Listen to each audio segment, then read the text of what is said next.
आईपीमेट रोहतक हो गया, और इंदौर की भी प्रिपरेशन पूरी है, तो जिपमेट तो हो ही जाएगा यार ना। Hold your horses because it is biggest myth, ऐसा नहीं होता। हेलो, सिद्धार्थ इस साइड, एंड आज हम बात करेंगे किस तरीके से चिपमेट का जो एग्जाम है उसका पैटर्न अलग है आईपीमेट रोहतक और इंदौर से, और किस तरीके से आपको यहाँ पे कुछ अलग करना होगा, क्योंकि ये जो पेपर है कुछ अलग डिमांड करता है एस्पिरेंट से। और शुरुआत करेंगे हम इस वीडियो की 2023 के एनालिसिस से। उसके साथ में हम बात करेंगे क्या होना चाहिए आपका गेम प्लान 2024 के लिए। तो B with me till end of this video. So JIPMAT 2023 का एनालिसिस हम शुरू करने वाले क्वांट सेक्शन से। तो यहाँ पे आप नोटिस कर सकते हो कि time speed distance, time and work, SI CI, profit and loss, ये जितने भी टॉपिक है अर्थमेटिक से है।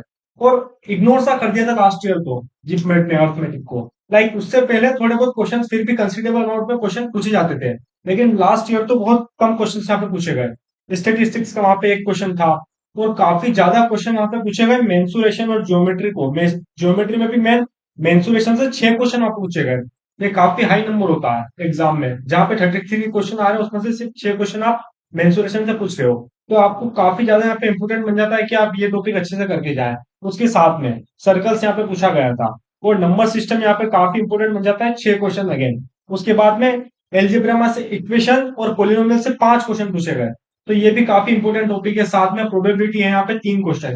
तो ये जितने भी टॉपिक्स मैंने अभी बताया, ये तो फिर भी आपको रोहतक और इंदौर में देखने को मिल जाते हैं, तो आपकी वहां पे अच्छी खासी प्रैक्टिस फिर भी हो जाती है। लेकिन उसके साथ में यहाँ पे नया क्या है अचीवमेंट में, वो ये कि ये ट्रिग्नोमेट्री के आइडेंटिटीज पूछते हैं। लाइक वहां पे तो आपको हाइट्स एंड डिस्टेंस वाले क्वेश्चन पूछते हैं जो कि बेसिक होते हैं और सिंपल होते हैं, 10th तक आप पढ़े होते हैं। उसके बाद लेकिन यहाँ पे आपको ट्रिग्नोमेट्री की आइडेंटिटीज को क्वेश्चन देखने को मिलेंगे। तो 2 क्वेश्चन वहां पे लास्ट ईयर पूछे गए थे। उसके साथ में ग्राफ का एक क्वेश्चन था, और एपीजीपी का दो क्वेश्चन यहाँ पे आपको देखने को मिल रहे थे लास्ट ईयर। उसके साथ में सर्च एंड इंडाइसिस से एक क्वेश्चन और सेट थ्योरी का एक क्वेश्चन। और कमाल की बात यह थी कि लास्ट ईयर का पेपर काफी लेंदी था। लाइक लेंदी कैसे हुआ, एजर्सन रीजनिंग वाले क्वेश्चन उन्होंने बनाए। लाइक 2 क्वेश्चन दे रखे हैं और वहां पे आपको बताना था कि ए और बी करेक्ट है क्या है। तो इस तरीके से काफी ज्यादा वो लेंदी बन जाता है, क्योंकि आपको दोनों पार्ट सोल्व करने होते हैं, उसके बाद आपका आंसर आता है। और साथ में डेटा सफिशिएंसी के क्वेश्चन वहां पे थे, तो वहां पे भी आपको सेम तरीके से दोनों पार्ट वहां पे सोल्व करने होंगे, उसके बाद आपका आंसर आएगा। तो इससे पेपर जो है काफी लेंदी और थोड़ा सा अच्छा बन गया था। Now moving toward next section of JIPMAT 2023, that's logical reasoning. And it's not just logical reasoning but DIL, data interpretation plus logical reasoning.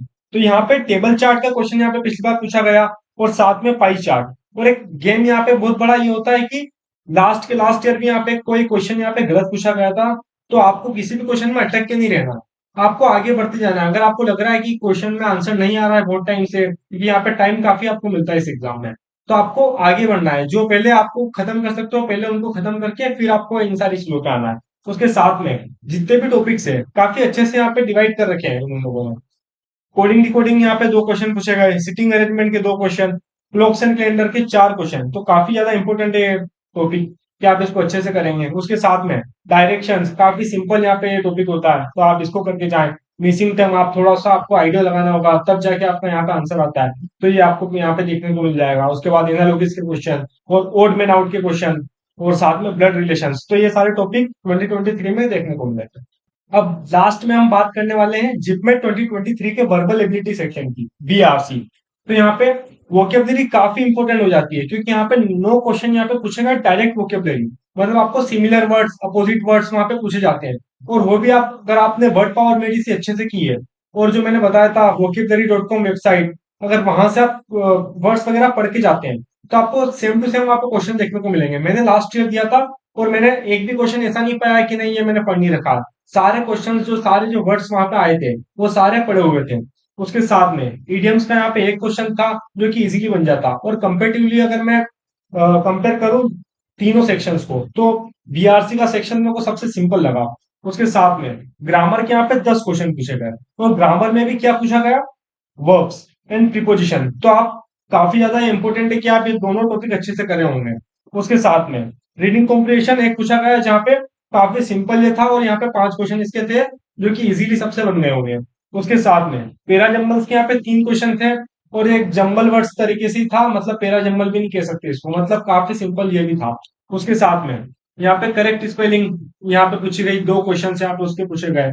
और ये जो 3 टॉपिक ये मैंने इधर लिख रखे हैं, ये टॉपिक आपको रोहतक और इंदौर में नहीं देखने को मिलते हैं। ये ग्रामर को आपको अलग से पढ़ने होते हैं, और इनके आप लेक्चर्स अगर लगाते हो, तरुण ग्रोवर इंग्लिश एक चैनल है यूट्यूब से, अगर आप वहां से देखते हो तो आपको क्लियर हो जाएगा ये दोनों। तो एक्टिव वॉइस पैसिव वॉइस के यहाँ पे 2 क्वेश्चन पूछे गए, साथ में नरेशंस में डायरेक्ट इनडायरेक्ट के यहाँ पे 2 क्वेश्चन पूछे गए। तो अगर आप ये सारे टॉपिक करके जाते हैं तो काफी ज्यादा आपको हेल्प मिल सकती है 2024 के लिए। अब एट लास्ट बात यहाँ पे आ जाती है मेन, कि जिपमेट 2024 के लिए आपका क्या प्लान होना चाहिए, क्या आप अलग कर सकते हैं यहाँ पे जिपमेट के लिए ताकि आपका स्कोर काफी अच्छा है। और जैसा कि मैंने बता रखा है यहाँ पे थंबनेल में, 99% आप स्कोर कर सकते हैं। तो जैसा मैंने वीडियो की शुरुआत में बात की थी कि तीनों ही एग्जाम काफी अलग है, और जिपमेट जो एग्जाम है वो अलग है, इसका पैटर्न जो है वो डिफरेंट है यहाँ पे इंदौर और रोहतक से। और यहाँ पे सबसे पहली बात आ जाती है टाइम की, कि टाइम यहाँ पे जो है आपको 2.5 घंटा मिलता है। तो ये टाइम जो है आपको कभी भी कम नहीं पड़ेगा। अगर आप 2022 का पेपर देखते हैं, उससे पहले के पेपर देखते हैं, तो यहाँ पे आप 2.5 घंटे से कम में वहां पे आप पूरा पेपर वहां पे सोल्व कर सकते हो। और बात करूं लास्ट ईयर की, तो लास्ट ईयर का पेपर थोड़ा सा लेंदी था, तो ये टाइम आपका पूरा वहां पे कंज्यूम हो जा रहा था। और मैं अपनी बात करूं तो मैंने यहाँ पे बीआरसी सेक्शन से शुरू किया था, जहां मैंने पूरे 34 क्वेश्चन सोल्व किए। उसके बाद मैं डीआईएलआर पे गया, तो वहां पे कुछ एक दो कोडिंग कोडिंग के क्वेश्चन यहाँ पे एलआर से मेरे नहीं बने। तो फिर वहां से फिर मैं क्यूए पे गया, और वहां पे 6-7 क्वेश्चन मेरे रह गए थे। मतलब वहां पे थोड़ी सी स्ट्रेटेजी की यहाँ पे थोड़ी सी कमी हो गई क्यूए में, कि थोड़ा सा लेंदी था, तो यहाँ पे थोड़ी सी स्पीड मेरी कम रह गई, तो यहाँ पे क्वेश्चन में कम सोल्व कर पाया। उसके बाद में अगर बात करूं अटेम्प्ट्स की, तो यहाँ पे जब आपको पता चलता है कि टाइम यहाँ पे आपके पास कम नहीं है, तो आपको यहाँ पे अटेम्प्ट्स जो है अपने बढ़ाने होंगे। और यहाँ पे थोड़ी सी आपको स्पीड मेंटेन रखनी पड़ेगी, अगर यहाँ पे पेपर लेंदी आ जाता है। तो उसके साथ में अगर मैं अपनी बात करूं, तो 100 में से 92 क्वेश्चन मैंने अटेम्प्ट किए थे लास्ट ईयर। अगली बात यहाँ पे आती है एक्यूरेसी की, तो आपको एक्यूरेसी जो है काफी हाई रखनी होगी, क्योंकि जैसा कि हमने बात किया कि यहाँ पे टाइम की जो है आपके पास कोई कमी नहीं पड़ने वाली। उसके बाद में आपको अटेम्प्ट जो है वो हाई रखने हैं। तो एक और चीज आपको यहाँ पे इंश्योर करनी होगी कि आपकी जो एक्यूरेसी है वो अच्छी खासी हो, मतलब 90% से ज्यादा हो या फिर 95% से भी ज्यादा हो, क्योंकि यहाँ पे आपको स्कोर जो है काफी अच्छा करना होगा। क्योंकि लास्ट ईयर का अगर हम कट ऑफ देखें, तो वो 340-350 के अराउंड होता है फर्स्ट लिस्ट का। तो अगर आपको उसको टच करना है, अगर आपको फर्स्ट लिस्ट में वापस सिलेक्शन चाहिए, तो आपको अपनी एक्यूरेसी जो है काफी ज्यादा हाई रखनी होगी। और वो कैसा है कि आपको मॉक्स जो है यहाँ पे देने होंगे। आप ये नहीं सोच सकते कि आपने इंदौर की तैयारी की है, रोहतक की तैयारी की, या फिर किसी और एग्जाम की तैयारी की है, तो जिपमेट आपका ऐसे ही हो जाएगा। आपको इसके मॉक्स की यहाँ पे प्रैक्टिस करके जानी होगी, ताकि आपको वहां पे थोड़ा सा एग्जाम का माइंडसेट आपको वहां पे पता चले। उसके बाद में आपको यहाँ पे एक और चीज यहाँ पे करनी होगी, अगर आप मॉक्स दे रहे हो तो यहाँ पे आप सेक्शनल मॉक भी देख सकते हैं, यहाँ पे एलआर के या फिर क्यूए के, जिसमें भी आपको ज्यादा प्रॉब्लम आ रही है। उसके साथ में काफी ज्यादा यहाँ पे क्वेश्चंस यहाँ पे आते हैं मेरे को डीएम में, कि सेल्फ स्कोर या आइडियल स्कोर क्या हो सकता है। तो देखो, मैं ज्यादा बिलीव करता नहीं हूँ सेल्फ या आइडियल स्कोर में, क्योंकि ये चेंज हो सकता है। अगर यहाँ पे डिफिकल्टी लेवल इजी आया, तो आपका जो कट ऑफ है काफी हाई हो जाएगा कंपटीशन के साथ में। और यहाँ पे अगर पेपर डिफिकल्ट आता है या फिर लास्ट ईयर जैसा आता है, तो वो 340-350 के अराउंड यहाँ पे आपका सेल्फ स्कोर यहाँ पे हो सकता है। अगर आप 350 प्लस आते हैं तो आप सेफर साइड यहाँ पे हो सकते हैं। उसके बाद में चीज आती है कि अगर आपने अभी तक मेरा टेलीग्राम चैनल नहीं ज्वाइन किया है, तो आप उसको जरूर ज्वाइन करें। वहां पे काफी ज्यादा इंफॉर्मेशन वहां पे शेयर करता हूँ। उसके साथ में आप मेरे को डीएम कर सकते हैं, कोई भी डाउट यहाँ पे आप पूछ सकते हैं इस आईडी पर। आप लोगों में से काफी लोगों के मेरे पास डीएम आई थी टेलीग्राम पे कि भैया जिपमेट के बारे में कुछ बताओ, जिपमेट में आपको काफी डाउट था और आपको इस पे वीडियो चाहिए थी। तो ये लो, मैंने इसके लिए वीडियो बना दी। उसके बाद में आपको अगली वीडियो किस टॉपिक पे चाहिए, आप यहाँ पे कमेंट सेक्शन में लिख के जरूर बताएं। और उसके साथ में इस तरीके की और भी वीडियोस के लिए आप मेरे चैनल को सब्सक्राइब कर दें, और बेल आइकन को प्रेस करें, ताकि अगली वीडियो सबसे पहले आप तक पहुंच जाए। उसके साथ में अगर आपने अभी तक टेलीग्राम चैनल नहीं ज्वाइन किया है, तो आपको जरूर ज्वाइन करें। वहां पे आप अदर एक्सपीरियंस है, वहां पे डाउट सोल्व कर सकते हैं। और उसके साथ में आप मेरे से डायरेक्टली वहां पे बात कर सकते हैं और अपने सारे डाउट्स क्लियर कर सकते हैं। तो JIPMAT is just around the corner. I hope you like this video and enjoy learning. Thank you.